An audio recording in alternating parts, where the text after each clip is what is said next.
भारत और चीन के रिश्तों में लगातार परिवर्तन आता रहता है, लेकिन इस समय क्या है स्थिति, इस पर बात करने के लिए हमारे साथ हैं ज़ा लियो साहब, जो कॉन्सल जनरल हैं कोलकाता में पीपल्स रिपब्लिक ऑफ चाइना के। Mister Leo, welcome on the show, giving us an idea on what is the status quo of the relationship that India and China have shared over the decades. Over the decade? The last decade? Okay, I was reassigned this job as Chinese Consul General from San Francisco. I was the Chinese Deputy Consul General in San Francisco. I moved from there to Kolkata directly. So I have 3 year and 10 months experience of Indian-China relationship. My sense is, as major countries of long history, long civilizations, who have shared our knowledge with the rest of the world free of charge, as I said, we have every reason in believing that we deserve a better relationship. And it's not most satisfactory due to history, but I'm sure with the vision of the leaders, the top leaders of our country, and also with their consensus made over the last years, we should be very confident in the future. Giving an idea on the white paper that you've brought in your country on the expansion across the world, where does India fit into the entire system and scheme of things? Well, as I said, this 20th National Congress of CPC, it has laid out the blueprint for the next 5, 10, 15 years for the development of the country. And India and China, over the last years, we have seen, for example, the deficit. People don't like deficit, and nobody likes deficit. And we have bigger export to India, and India buy more and sell less. But let's work on this.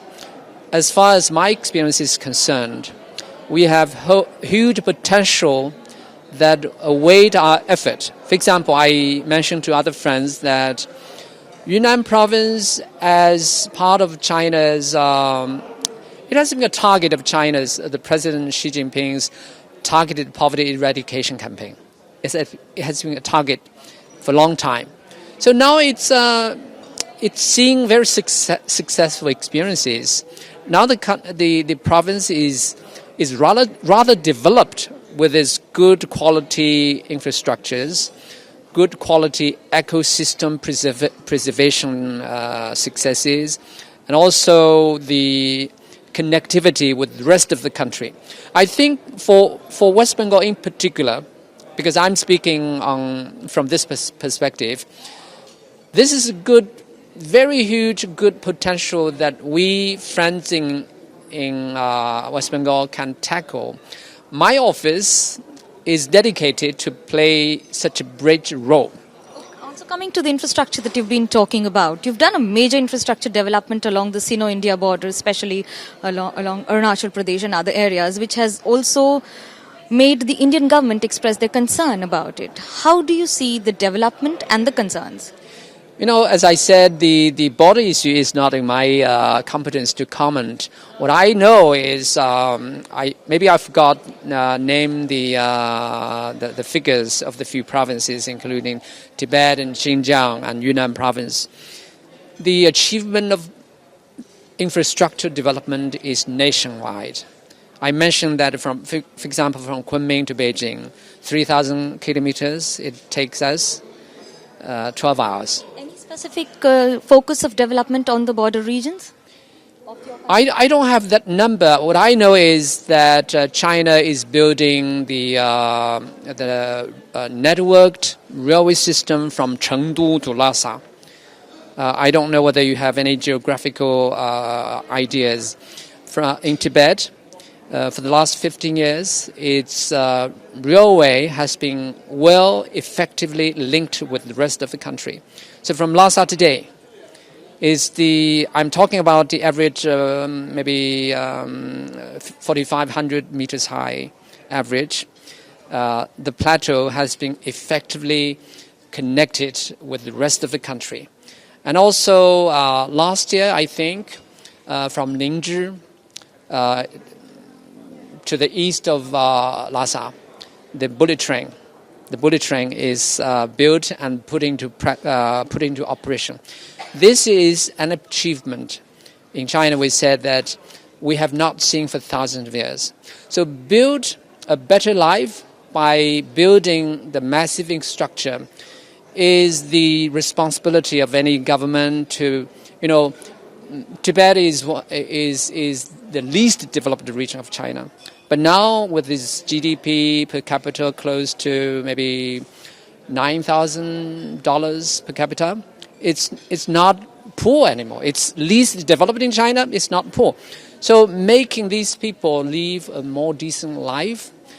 And for example, they are now using the state grid of electricity. In the past, we had to generate electricity locally and in a fragmented way. But now, Tibet is using nation grid electricity. So that is very amazing achievement. China is part of the 10-year achievement. To the Galwan issue as well as the Doklam issue, what is stopping from resolving it completely with the country? My predecessor and myself, we have repeated this position that the border issue is in the embassy area. We, Consul General, we cannot comment on the bilateral, the country-to-country big ones. You've explained us beautifully about the CPC and other things, but what we saw as an episode of Hu Jintao episode, would you like explaining on what exactly it was? The pujas? No. The Hu Jintao episode in the CPC in China. No, actually, what I'm saying is the border issue is not in my area. And also the other day, several friends asked me, you see the clip, right? When you mentioned the Hu Jintao? What do you mean by that? Of he being asked to leave. What was it exactly? If you could explain it. You don't see any comment from Chinese media. It's purely fabricated rumor and smearing against our system. That is very true. Actually, it's so.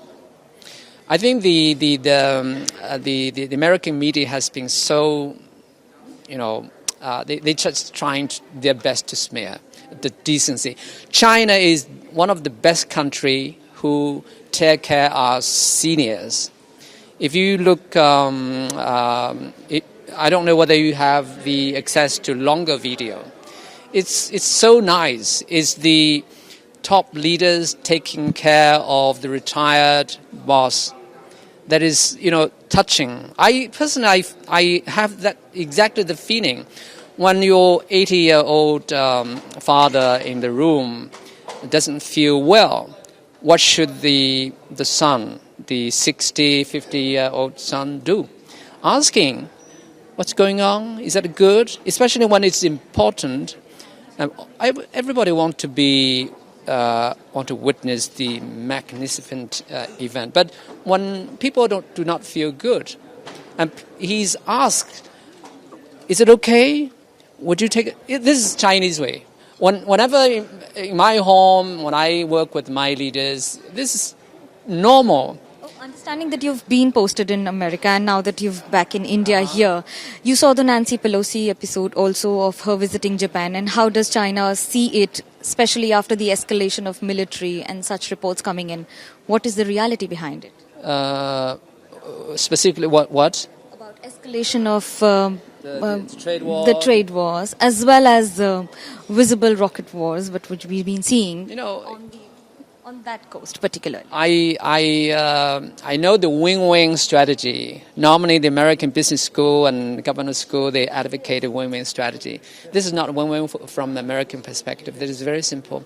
I was the Deputy Consul General in San Francisco. Yeah, I worked with together with my other colleagues. We worked very closely with the state of California. California, with the San Francisco and LA as the major cities, they are the largest ports of trade, U.S. trade port with China.